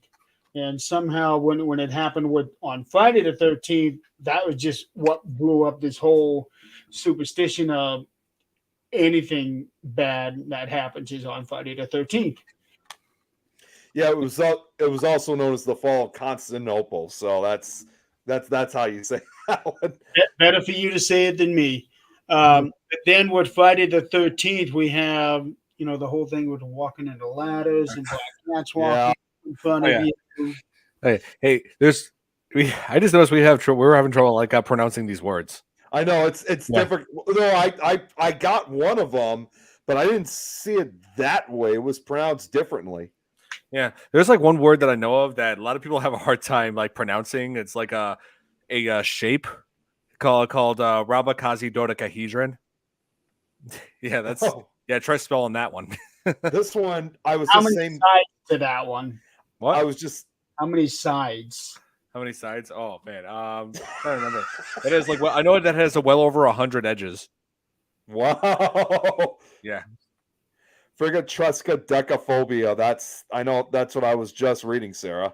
That's how you pronounce it. Frigatruska decaphobia. I think nowadays we have people who have paraphobia. Yeah, I believe it. But that's a whole different story. Jeremy, when you were talking about how Friday the 17th in Italy is unlucky, and you probably saw this because I'm looking at it right now. Like how Don you just brought up, like how there's no 13th floor in like some buildings.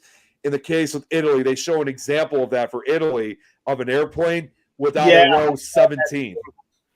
Yeah, I saw that too. But it's really unique how certain numbers get are considered unlucky. Certain numbers are considered lucky. But the whole thing with 13 and 7 and even 666. Yeah. Is in all three cases, certain cultures consider them unlucky and other cultures consider them lucky in each case. Well, there's also other examples I just thought of, that involved the number 13 where it was still unlucky. And Jeremy, you're going to know one of these all too well. Again, I know this is once again from my cryptid studies. If you look at something like the Jersey Devil, Mother Leeds had 12 kids. Yep. She was going to give birth to a 13th child. That child ended up turning into this demonic type creature, which would become known as the Jersey Devil. Right. Because she wished for it to become. Yeah. She said if her child was unhealthy or whatever it was, let this child be a devil.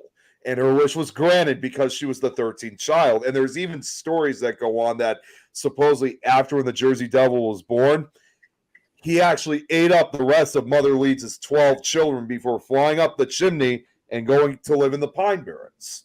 Now, here's another thing about that particular story. As far as I understand it, with it being 13, is that this also took place in New Jersey. That's right, in the New Jersey Pine Barrens. Yeah. So there's a whole lot of things about New Jersey and the number 13 with the Jersey Devil and Friday the 13th and all of that. So many of these things just are intertwined. Yeah, it seems like out of anywhere else, like here in the United States, seems like New Jersey, if you kind of look at it real carefully, they often usually do associate a lot with the number 13. And that's obviously because you also have to remember, too, the Jersey Devil, not only is it a well-known cryptid, but it's basically become like a mascot in New Jersey. And with that, you have the number 13 often associated with them. Yeah, that's Now, right. here's the thing about 13 that I never hear anybody associate with unlucky. The original 13 colonies. That's right. Yes. Right. Oh, here. Sarah's asking me a question. Don, did you watch any movies today? Yes, I watched VHS 85 on Shudder, that horror streaming app, and surprisingly good. Actually, I enjoyed it. Yeah, it takes place in 1985, right when VHS tapes were starting to take the home viewing market by storm. Yeah, but yeah, pretty enjoyable. If you have a Shudder, I definitely recommend the VHS movies that they've been. Is it as good as Rec? I actually like Rec a little bit better than the VHS movies, but I do like the concept VHS. Like the movies, there, like it works as like not only found footage, but like as an anthology. There's like multiple stories in each film, so they set up a pretty unique concept. So check this out. I just looked this up, and this once again, it goes with the number 13, and this actually happened, but President Theodore Roosevelt was supposed to go to some kind of like dining type of event, when he was president, but he actually feared dining in a group of 13 people that he was supposed to be in. And then also another historic figure is Henry Ford. He refused to conduct business on Friday the 13th. There's a lot of people that have a real fear of Friday the 13th. Yeah, it's that again, that phobia that exists. See, I know how to say it now, but I got to go back to read it. Frigatrescidecaphobia. There we go. Okay. Hey, we were talking about I'm going to write that down, 138.50, because I want to get a sound clip of you trying to pronounce that. yes. So you can use that for future. I'm writing this down. So you can use that now for like future shows of Friday the 13th or something. Yep. Just playing it on Supernatural Talk, just to have a Oh man, yeah. Oh, and I'm going to do that. So Yeah. this is right on my screen, so that I can do that. That's a new promo. Yeah, like seriously. One other thing I just found out too. They say that today the age-old fear of Friday the 13th, believe it or not, has also cost American businesses millions of dollars each year in cancellations in those shows. And you know Yeah. what? Where I got some of that information, I don't know if you remember, Don, they actually did a segment of that on the Jersey Devil episode of Lost Tapes about the fear of Friday the 13th. Oh, wow. Oh, and all this talk about Jersey Devil, I just looked up Jersey Devil and I came across Six Flags Great Adventure, which is in New Jersey. They actually have a Jersey Devil roller coaster. Yes, they do. Yeah, I'm looking it up right now and it looks insane. Even Bruce Springsteen did a song about the Jersey Devil, and I think it's called, believe it or not, The 13th Child. So again, another use of the number 13. Oh, the boss did a song on him, huh? Yes, he did. It's on YouTube. It's just called see, I added, of course, to my Halloween music list. So it's just simply called the Jersey. Just type in Bruce Springsteen, Jersey Devil. It's not difficult. He made it about like almost 15 years ago, so it's one of his more recent songs. But I actually wrote a short story that alludes to the Jersey Devil. really, Yeah.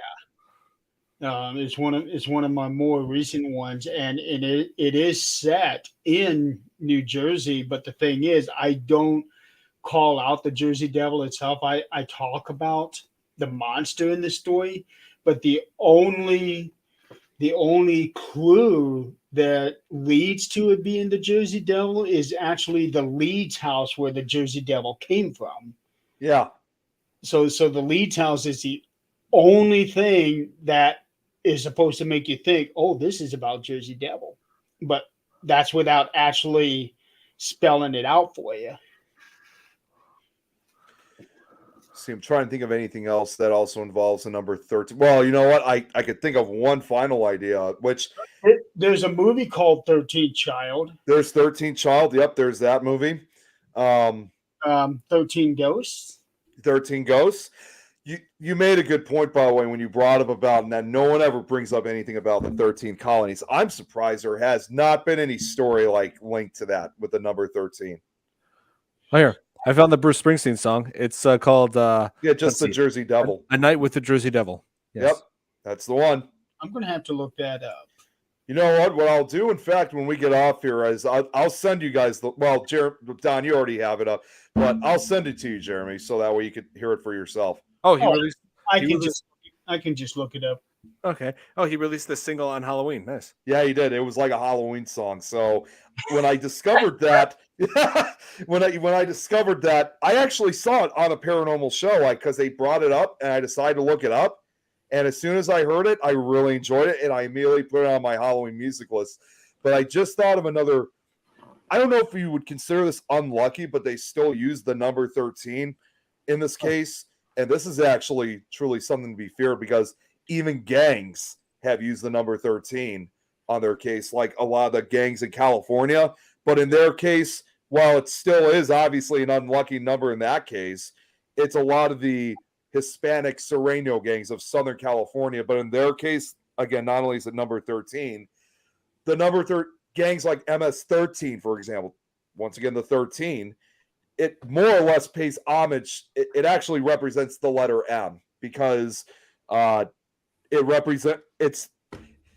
it pays homage to the Mexican mafia, which is MA, Spanish for the letter M. Again, the 13th letter of the alphabet. Oh. Okay, it's never thought of that. If you kind of look at it, it's like, look at a gang like MS-13, the most notorious of them all. MS really stands for Mala Salvatrucha, which is the Spanish word for gang, with the term describing Salvadoran peasants trained as guerrilla fighters during the Salvadoran Civil War. But again, the number 13 pays homage to the Mexican mafia, the California prison gang, again, which refers to La M, which is Spanish for the letter M, number 13. Right. And Donald, I've actually got something turning there. So, yep. Here, got something going. Wanted to respond to Sarah's comment saying it's been a while since there's been a good Jersey Devil horror movie. There actually was one that I do remember from. It's not that recent, but it was like the last decade. Called The Barons. It had Stephen Moyer in it, Anna Paquin's husband, and it's like psychological horror. It does focus on the Jersey Devil, but there's a build up to it. Oh, geez, Sarah. Don't even remind me.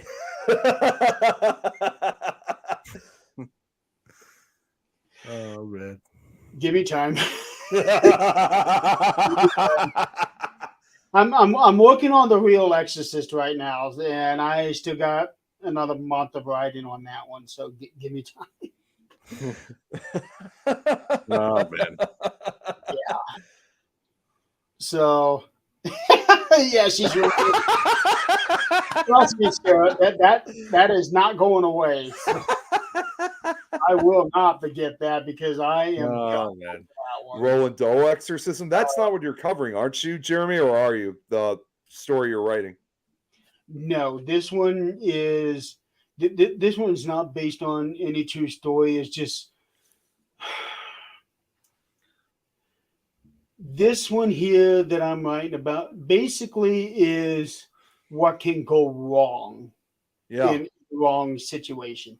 Yeah. Because every other Exorcist movie story that's been put out there is okay, you have a demon, you have a priest coming in, and then you have your little hustle and tussle, and boom, demon's Yeah. gone. Yeah, that's the majority of those movies. This one's going to be different. This is going to be about what goes wrong in an exorcism, and also the title "The Real Exorcist" means there's going to be somebody in there who thinks he's an exorcist, but he is not. I might be able to help you out with that, Jeremy, because I've already got the thing. well, I was going to say there is a real case, like that, which I'll say for another show, but there was actually a 1928 exorcism that occurred in Iowa. That was the first ever known exorcism to have failed. So it would have actually, if I knew that you were going to write that, I would have actually, not necessarily you should base off it, but just get ideas from that real case. But in at that time, was this a real priest that was doing the exorcism and it failed? I don't remember, because it's been a long time since I am going to eventually do an episode of Nick Files on it, but it was the first ever one that was a true failure. And we're talking 1928. We're talking predating the Roland Doe one, by 20 years. Oh yeah. But this story here is basically going to be a lot about tragic events that can come out of trying to do an exorcism when you're not really prepared or even qualified to perform Right. the exorcism. So that's what this book is about. Right. Don't forget, I've witnessed it, so I know exactly. Oh, I've man. talked to you guys about it before, so it's Yeah. that is a primary example. Sam, to answer your question, yeah, it was in Maryland. That's the 1949 one. This is a different one I'm talking about. This occurred in 1928 out in Iowa. Yeah. But- so this one here, this book that I'm writing, I am estimating 150,000 words. So it's roughly the same length as Salem's Lot. Okay. Salem's Lot, The Shining, they're both right around 150,000 words. I'm at 77,000 now. It's going to be in 3 parts. I'm getting towards the end of part 2. And that's the hard part because part 1, everything is all fleshed out. And then part 2 is when I bring in the secondary characters. So I got to completely flesh that out, which that was a bitch to start out with. Start in part 2, and then I'm going to have to go through the same process when I do part 3, although it's not going to be as bad because part 3 is still going to have the characters from part 1 and part 2, but it's going to throw in a couple more characters, so I'm not going to have to focus too much on that. But starting part 2, that was hard. I can't even imagine. And Sarah, to answer your question, no, it wasn't at Villisca. It was at a town called it's probably not far, but it's in a town called Erling, Iowa. That's still close to the Iowa-Nebraska border. So it wasn't Villisca. But no, I can't imagine the amount of work that you've had to put in for that, though. It's been a challenge. I'll say that. And starting any story is always a challenge. I can't tell you how many times I've gotten 2 pages in. Now, 2 pages is roughly about 900 words, at least based off of my formatting. But there have been many times where I've gotten 2 pages in to start a story that I completely deleted it and started brand new. Jeez, wow. It because it needs to start out right, and I have to do that 2 or 3 times sometimes when I'm starting out a brand new story before, okay, this is working, this is flowing the way I need it to. Like the very first book that I completed, Crown Jack, I wrote the beginning 5 times. And even then, one of those beginnings ended up being put in about the center of it. I don't, Sam, I don't have any books out, but I have 3 that are completed, although I still need to go through and correct mistakes, do some editing on that one. I'm working on my 4th one right now. And that's just this year. Really? Yeah, I'm working on my 4th book of the year. Wow. Man. Yeah. And then I've also got 16 short stories that I've written. I'm currently looking for an agent now.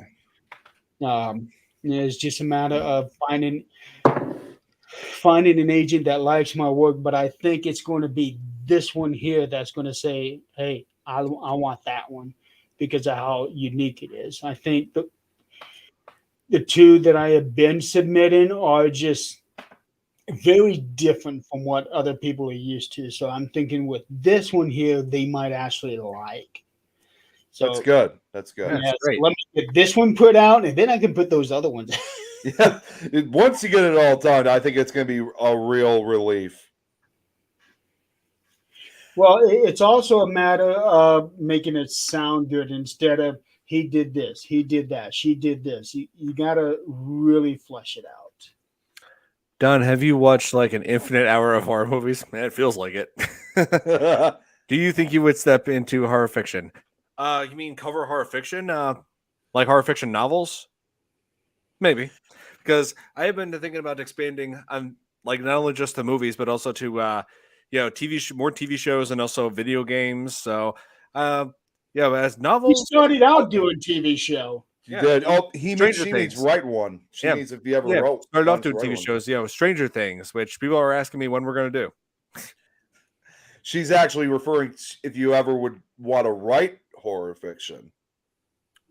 Maybe. I never really put much thought into it, but now that you mention it, I might try that. You kind of did in a way last year, Don. I mean, not Zooming. it is. It is a lot, but I will say this: at the very least, yes, it's not writing. And I know we all did this together. You kind of did have a chance of narrating an audiobook when I was doing Nightmare Soup last year. I mean, it's not writing, but it's the first time ever that you kind of did some kind of work involving a book.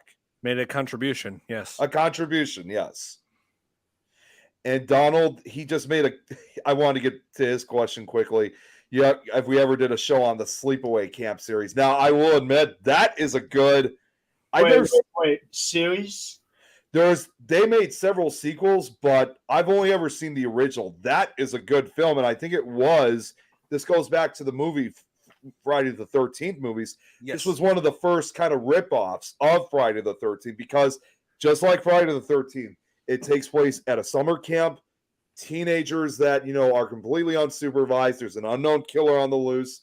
There's a lot of differences still, but that was one of the first ripoffs because over the years after when the Friday the 13th movies came out, you had a number of knockoffs that came out that paid homage to the slasher craze. So you also had films like what am I thinking of? Silent Night, Deadly Night? Not Silent Night, Deadly Night, but it was more of,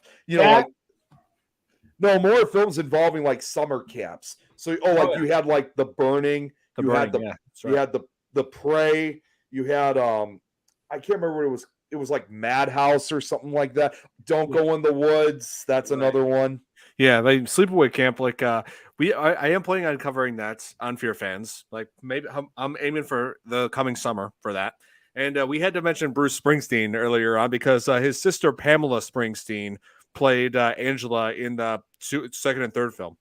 Yeah, Madman. That's the other one I was thinking of. Another backwoods slasher film with a summer camp. What's funny actually, people always get this belief that Friday the 13th was the first like involving a summer camp. Believe it or not, it actually wasn't, because the movie The Prey that I just brought up, it came out in 1984, but it was actually shot back in 1978, but it never came out until 84. So it was really the true first like summer camp one, but it just never saw a release until a few years after Friday the 13th came out. Tried Dick. Oh, yeah, that's right. I did not realize there were 5 of them. Yeah, there's like 4 or 5 sleepaway camp films. Oh yeah, I like how the last one had Isaac Hayes playing the cook in there, which is an obvious South Park reference. Yeah. Yeah, this is like made around the time where Isaac Hayes had to quit playing chef in South Park. Yeah, it's I miss him. It's sad though. He was not only an excellent voice actor, excellent actor overall, he was also a amazing, talented musician. Well, speaking of well-known actors, you know what's funny about this movie that I just brought up about The Prey? I know this is not going to make any sense, but I call it the Addams Family transition film, because it was the final film where actor Jackie Coogan, who we all remember, who played Uncle Fester in the original Addams Family series, that was his last movie that he ever did. But even though that was his last one, the actor who plays the killer, is Carol Strucken, who obviously played Lurch in the 90s version of Addams Family. So it's like he was passing over the throw to the new actor who's going to be the Addams Family film. You rang? Yeah, exactly. I just found another here about the number 13 that is really interesting. Take that down. It's called the 13 Club. The 13 Club? The 13 Club, yeah.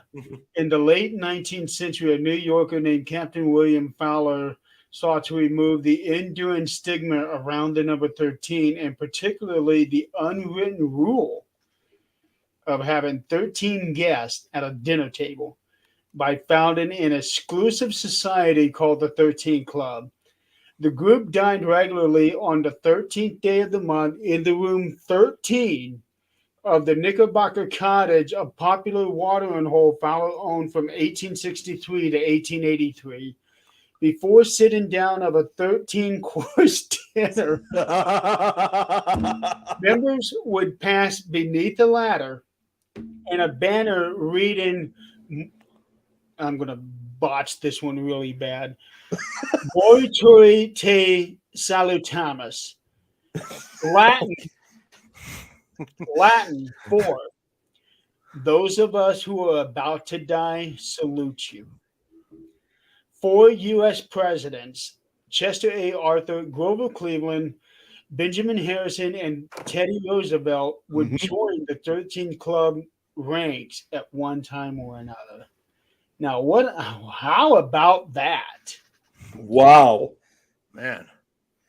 That's a story that needs to be written. So there you go. You got another story idea. That is a story I need to get on. I am very intrigued by this one here. Here is a novella waiting to be written. Not a novel, but a novella. Novella. So, yes. No one's done it yet. You better do it now when you have the chance. No, because I need to focus on the real Exorcist. I know. Yeah, so I'm definitely. We are at 2 hours now. I know. It's amazing how time. Yeah, I gotta sign off in a bit because I gotta get up early in the morning. Yeah, I wish I could stay longer. I wasn't expecting to go on 2 hours. I knew we'd go over an hour, but thought maybe just a little bit, but not 2 hours. So next week there will not be a 13th Dimension. I am actually going to be in Peru, Indiana on Friday night, setting up for the Para Unity Convention. So there will be no show that night, and I'm not going to be doing anything to make up for it on that Saturday. But the following week on Saturday is going on, which will be Saturday the 28th, right before Halloween, doing a tribute to Stephen King. Yes, These two guys have told me that they would be a part of it. that's correct. So we will be back. Yep, and also Kate is going to be on the show as well. Oh, she is. Oh, that's Oh. right. I forgot about that. Yeah, she was going to be coming back on. All She right. said she would be on it, and I'm doing it on a Saturday so that there is no time limit. We can go on as long as we want. Okay. And I'm also trying to waiting on someone else to be on the show as well. I don't want to get too many people on there because once you get too many people, then you're going to have blah, blah, blah, blah, and nobody's It's going to. overwhelming. Yeah. But I feel like the people that I am getting know Stephen King's work enough to actually be able to carry on. And I'm not talking just his books, but also his movies, all of that. If I could just say one final thing, by the way, just before we call it off, and this is actually just, I thought this would be kind of the perfect way to kind of end this, with the Friday the 13th films. The actress who played Mrs. Voorhees at one point said, she said this in several interviews before she passed away. She obviously was proven wrong with what her original belief is, but she said when she first saw the script, she originally thought it was going to be a whole bunch of dread, as she often would say, and it's never going to be seen. Obviously, since the original one has come out, I mean, it's really spawned quite a legacy, and I think it obviously should continue going to this very day. Yeah. Well, when there's always a risk of movies not becoming popular, and back then they didn't have the kind of budget and technology to be, though you didn't really need any technology at all for Friday the 13th. Yeah. But the premise of it, slasher films weren't really all the rage at that time. Even after Halloween came out, it still took Halloween a long time before it got a following. Right. Because it started out as a failure. It did. It did at first, and that's probably why I think the actress who played Mrs. Voorhees in the original really had her doubts. Like, they may still have had time, they may have still had fun making that film, but they didn't think it was going to be that huge of a success. It was kind of like almost in a way like it was just pure luck in a way. To be perfectly honest, she was very justified in how she felt about the movie. I honestly couldn't agree with her more when she always said that in her interviews. So she was absolutely correct. I mean, yes, she was proven wrong, years later, but at that time she was definitely right, 100%. Well, after the first movie came out, I don't think anybody saw 13 of them. No. They thought it was just going to be a one and done film, and that was going to be it. Yeah. No, there's 12 of them. 12. There's 12. The next one would mark 13th. The one that would supposedly take place during winter. Oh, that'd be interesting. Yeah. Can you imagine everybody sliding on ice trying to get away from Jason? Like ice skating, get away. Like they have to ice skate to get away from him. and Jason slipping on the ice. Right now I'm just picturing Jason killing somebody with a icicle, or like stabbing him in the neck with an icicle, or even worse, a Zamboni, or hey, killing people with icicles, that's been done. Killing people with Zambonis, that's been done. So. if Deadpool can do it, so can Jason. Jaws on ice. Icicle. Icicle. Icicle kill. Yep. It's like, you're gonna die in 5 minutes. Oh, wait a minute, hold on. Let me get my icicle out of the freezer. And then all of a sudden he starts coming towards you, and I go, whoops, jeez. Just like slips on the ice. Yep. And then dies from hitting their head on the ground. It's like Jason didn't have to do anything. Or goes to like the hypothermia, like the ice breaks like under his weight. Oh, yeah. Yeah, Ice breaks under weight. He falls through and then drags someone up from underneath. Yes, hockey stick kill. I love this. What Sam just said. He's a hockey player. He's got heads up. Yep. There you go. That's a good one. I love that. Yes. Well, Hypothermia might save they them. actually did kind of do that in Halloween H2O. They did, yeah. Hypothermia might save their life. What? It's like you won't have to be killed by Jason. You die from hypothermia. Well, it's a less painful death. Well, I don't know about that, but I don't know about that. I don't know about that, but it's better than getting butchered or stabbed with an icicle.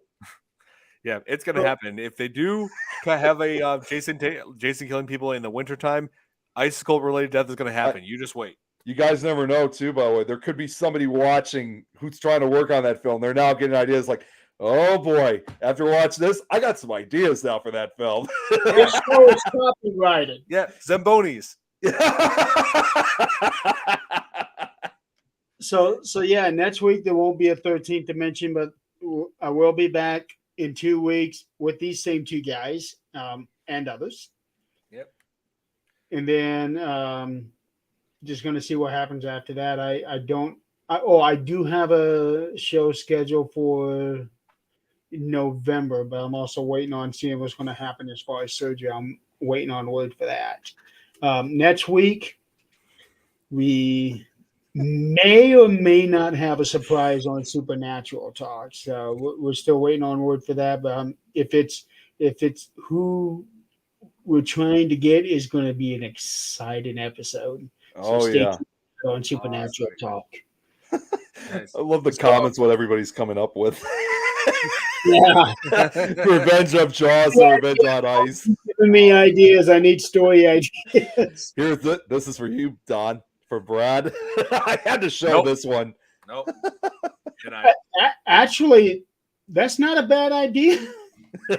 Revenge of Jaws. I like how it's like Revenge of Jaws and the Revenge. It's been a bad idea for over 30 years now, making Jaws sequels.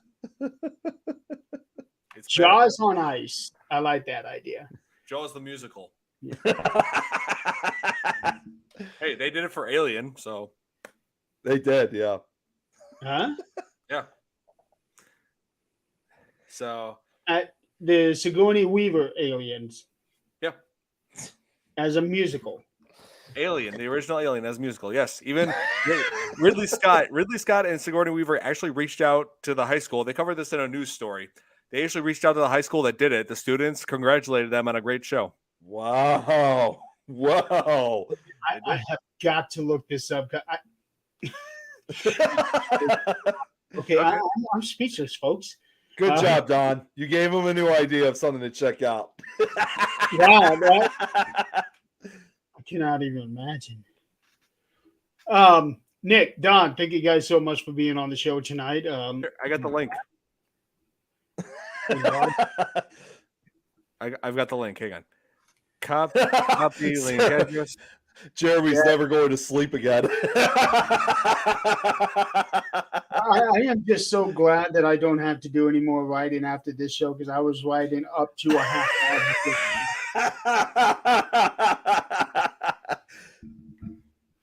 hour. And I am trying to finish a book by tomorrow too that I'm reading, Stephen King book. With all this stuff. There you go, guys. High School Drama Club gets high marks for Alien. Yep, there you go.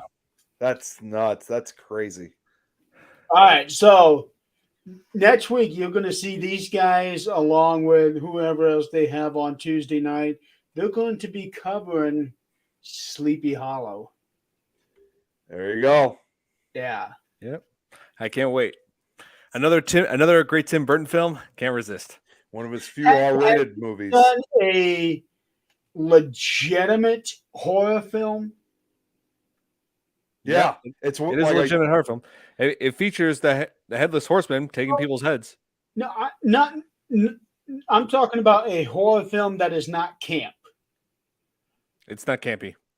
No, it's not. And like I just said, No, it's one of some his few. legit work went into this. The Yeah. effects, the music, the acting, all of it was incredible. Yeah, it's great. And like I just said, it's one of his few R-rated films, because most of the films he made were usually family related. I mean, highest usually, like if ever, would have been probably PG-13, but this was one of his few that was not intended for a full family audience. It's rated R. Oh yeah, I remember when this came out, 1999, and the tagline for it was "Heads will roll."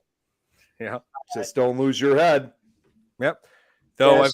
I do find, the character Ichabod and Christina Ricci's character, their sort of romance kind of questionable because of the age difference. But then again, this was 1799, so That didn't matter back then. Not like today. But that's just the reality. About the age difference in people today. So what?